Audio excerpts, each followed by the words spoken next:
मुअज़्ज़िज़ वालिदैन, असातिज़ा किराम और प्यारे बच्चों, अस्सलाम वालेकुम। सबक शुरू करने से पहले चंद हदायत बराए असातिज़ा किराम और वालिदैन के लिए। बच्चे को सबक पढ़ाने से पहले इस बात का तयन कर लें कि आया जो सबक आप बच्चे को पढ़ाने जा रहे हैं वो हासिलात ताल्लुम के ऐन मुताबिक है या नहीं। इस सबक की तकमील के बाद तलबा इस काबिल हो जाएंगे कि वो मतन को फहम से पढ़ सकें, सवाल समझकर इसका जवाब दे सकें, नज़्म नस्र को पढ़कर सवालात के जवाबात जुबानी दे सकें। गुफ्तगू के अदाब का ख्याल रखते हुए रोज़मर्रा उर्दू बोलचाल में हिस्सा ले सकें। जुमलों में माजी, हाल और मुस्तकबिल के लिहाज से फेल की पहचान करके बता सकें। सादा जुमलों को ज़माने के लिहाज से तब्दील कर सकें। पढ़ी सुनी और देखी गई मालूमात को अमली ज़िंदगी से रब्त कायम कर सकें। तकरीर में जुमलों की अदाई, लफ्ज़, रवानी और लबो लहजे का ख्याल रख सकें। अपनी जमात के बयान के मुताबिक कम अज कम 160 अल्फाज पर मुश्तमिल इबारत 1 मिनट में रवानी से पढ़ सकें। सोचें और बताएं, अगर हम आज़ाद न होते तो क्या होता? आज़ाद वतन के क्या फ़ायदे हैं? क्या आप जानते हैं कायदे आज़म रहमतुल्लाह अलैह 7 बहन भाइयों में सबसे बड़े थे। कायदे आज़म रहमतुल्लाह अलैह वक्त के बेहद पाबंद थे और उनकी कामयाबियों में इस खूबी का अहम किरदार है। बराए असातिज़ा किराम, तदरीसी मकासद के हसूल को यकीनी बनाने के लिए हर सबक के आगाज़ में हासिलात ताल्लुम दर्ज हैं। तलबा की आमादगी के लिए सबक पढ़ाने से पहले सोचें और बताएं कि उन्वान से सवालात और क्या आप जानते कि उन्वान से इजाफी मालूमात फराहम की गई हैं।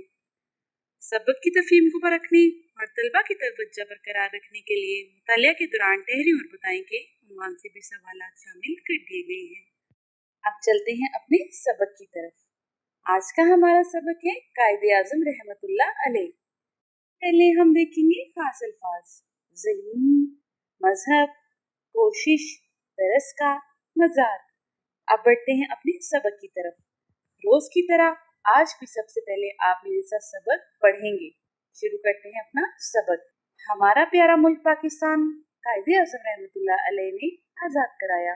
कायदे आज़म रहमतुल्लाह अलैह का असल नाम मोहम्मद अली जिन्ना था। वो 25 दिसंबर 1876 को कराची में पैदा हुए। उन्होंने इब्तिदाई तालीम कराची से हासिल की। आप रहमतुल्लाह अलैह बचपन ही से बहुत ज़हीन और मेहनती थे। कराची से इब्तिदाई तालीम मुकम्मल करने के बाद आप रहमतुल्लाह अलैह आला तालीम के लिए इंग्लिस्तान चले गए। वहाँ की एक बेहतरीन दरसगाह से वकालत की डिग्री हासिल की। कायदे आज़म रहमतुल्लाह अलैह जब आला तालीम मुकम्मल करके वापस आए तो उस वक्त हिंदुस्तान पर अंग्रेजों का कब्जा था। मुसलमान बुरे हालात में जिंदगी गुजार रहे थे। उन्हें अपने मजहब पर अमल करने की आज़ादी नहीं थी। कायदे आज़म रहमतुल्लाह अलैह ने मुसलमानों को इन हालात से निकालने का सोचा। अच्छा, यहाँ ठहरे और बताएं कि कायदे आज़म रहमतुल्लाह अलैह आला तालीम हासिल करने के लिए कहाँ गए? जी बिल्कुल, कायदे आज़म रहमतुल्लाह अलैह आला तालीम के लिए इंग्लिस्तान गए।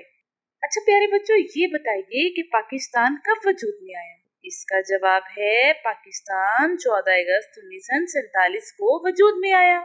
चलते हैं अपने सबक की तरफ। आप रहमतुल्लाह अलैह ने इनके लिए अलग वतन बनाने की कोशिशें शुरू कर दी। मुसलमानों के साथ साथ अक़लियतों ने भी आपका साथ दिया। सख्त जद्दोजहद के बाद 14 अगस्त 1947 को पाकिस्तान बन गया। कायदे आज़म रहमतुल्लाह अलैह चाहते थे कि पाकिस्तान एक ताकतवर मुल्क बने। आप रहमतुल्लाह अलैह 11 सितंबर 1948 को वफात पा गए। आपका मज़ार कराची में वाक़ई है। जी प्यारे बच्चों, हमने इस सबक में क्या सीखा? तो हमने इस सबक में सीखा आज़ाद वतन हासिल करने के लिए हिंदुस्तान के बाशिंदों ने जद्दोजहद की। हम मुत्तहिद हों तो मुश्किल काम भी कर सकते हैं।